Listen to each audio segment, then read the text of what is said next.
Akhir-akhir ini kita dihebohkan dengan berita penangkapan Direktur Utama Waskita Karya sebagai tersangka kasus korupsi. Ya, dan akibat berita tersebut ditambah dengan kondisi perusahaan yang tidak sehat, ya, hutangnya besar, kemudian perusahaan masih dalam kondisi rugi yang membuat harga saham jatuh sejatuh-jatuhnya. Nah, di video kali ini kita tidak akan membahas mengenai kasus korupsi yang dialami oleh Direktur Utama Waskita Karya, bukan itu, tapi kita akan membahas mengenai hutang-hutang, ya, khususnya hutang-hutang yang ada di dalam emiten BUMN karya kita. Ya, pastikan teman-teman tonton video ini sampai selesai.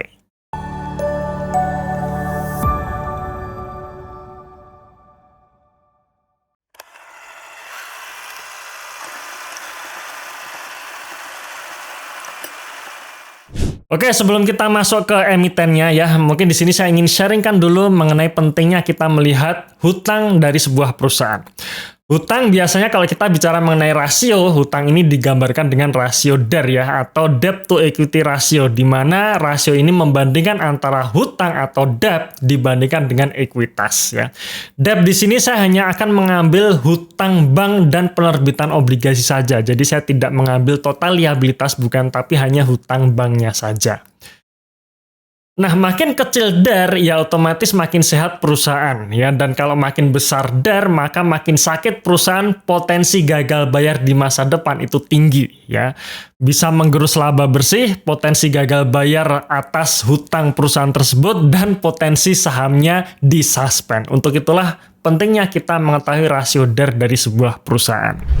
Oke, yang pertama kita lihat pergerakan harga saham Waskita Karya, yang dimana ini adalah pergerakan harga saham Waskita Karya dalam jangka panjang.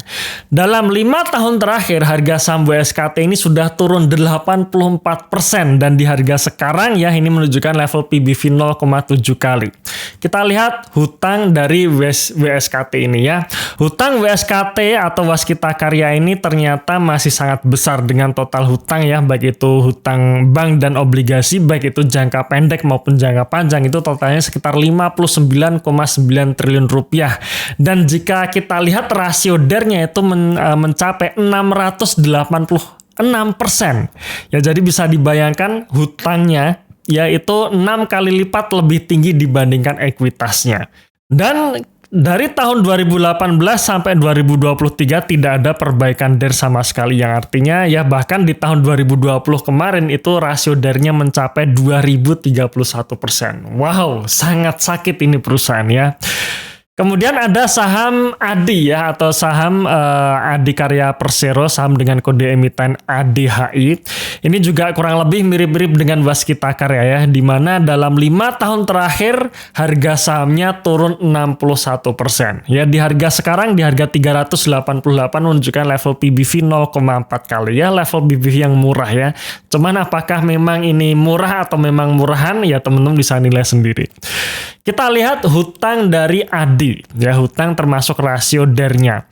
Hutang dari ADI cenderung selalu naik, ya, dari sejak tahun 2013 sampai tahun 2023 itu selalu naik, dengan rasio DER itu juga termasuk tinggi.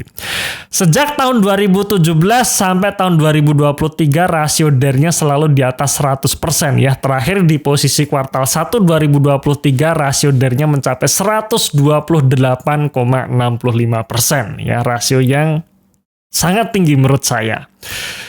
Kemudian ada saham Wijaya Karya atau saham dengan kode emiten WIKA. WIKA ini pun juga sama nasibnya dengan saham-saham atau emiten BUMN karya lainnya, yang dimana dalam 5 tahun terakhir harga sahamnya selalu menurun, ya. 5 tahun terakhir ini harga sahamnya turun 67%, dan di harga sekarang 520 menunjukkan level PBV 0,4 kali. Sekarang kita lihat hutang dari Wijaya Karya ini, ya, hutang bank maupun penerbitan obligasi, dan juga rasio DER-nya. Dan ternyata WIKA sendiri juga memiliki pola yang sama dengan BUMN karya lainnya, yang dimana sejak tahun 2018, ya, sampai tahun 2022, jadi kebetulan WIKA ini kita masih belum melihat kinerja atau rilis laporan keuangan kuartal 1 2023-nya, jadi kita masih pakai data full year 2022. Yang intinya adalah hutangnya memang selalu naik.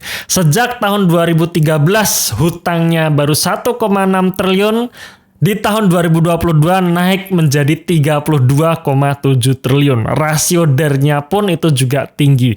Sejak tahun 2019 sampai tahun 2022 rasio DER-nya selalu di atas 100%. Ya, 106% di tahun 2019, kemudian naik menjadi 252% ya, 252,70% di tahun 2022-nya. Ya. Kemudian ada saham PTPP dan ini juga nasibnya tidak jauh berbeda dengan 4 saham BUMN karya sebelumnya ya. Yang dimana dalam jangka panjang ternyata PTPP ini pun juga mengalami downtrend ya, dimana harga sahamnya sempat menyentuh level 4.500 di tahun 2016 sebelum akhirnya hanya bersisa Rp550 saja. Dalam 5 tahun terakhir, harga saham PTPP turun 79% dan di harga sekarang, di harga 550 menunjukkan level PBV 0,3 kali. Ya sekali lagi PBV yang murah, cuman memang kondisi neraca perusahaannya memang sedang tidak bagus ya.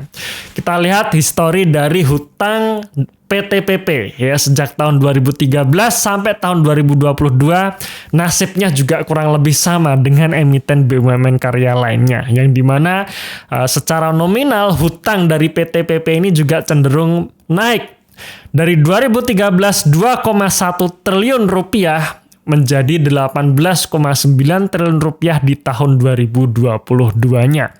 Dan rasio DER-nya sejak tahun 2013 sampai sekarang, sampai tahun 2022 ya, saat kami melihat rilis laporan keuangan PTPP terakhir, itu selalu tinggi, selalu di atas 100%.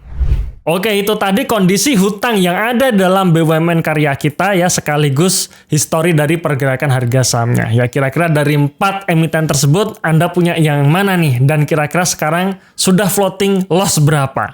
Ya, silahkan teman-teman tulis di kolom komentar supaya kita bisa berdiskus lebih panjang lagi.